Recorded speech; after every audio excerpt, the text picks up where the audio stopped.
sebenarnya sungai kecil, ya seperti tali air yang digunakan masyarakat juga untuk mengairi sawah sebelumnya.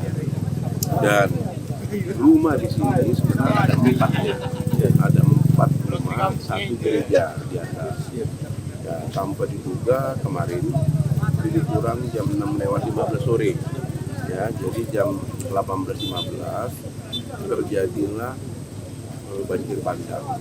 Yang kalau dilihat dari kondisi existing sungainya, ini sungai kecil yang mungkin secara logika kita nggak mungkin terjadi air bah seperti itu, tapi kemarin itu terjadi. Ya, soal penyebab banjir bandang itu ada kerusakan hutan di hulu, Pak, seperti apa? Kalau kita lihat tidak ada ini. Ini kan sungai kecil. Sungai besarnya malah di bawah gitu. Ya, sungai besarnya aman-aman saja. Ini hanya saya bilang tadi, ini seperti tali air yang digunakan masyarakat untuk mengalirkan seluruh sawah. Ya, di sini sawah sama kolam. Dan kalau kita lihat dari existing, saya ada berapa kali juga lewat di sini sebelumnya kan. Kalau kita mau ke Laut Simeme, kita lewat sini nih Pak. Ya, nanti pulangnya lewat dari biru-biru.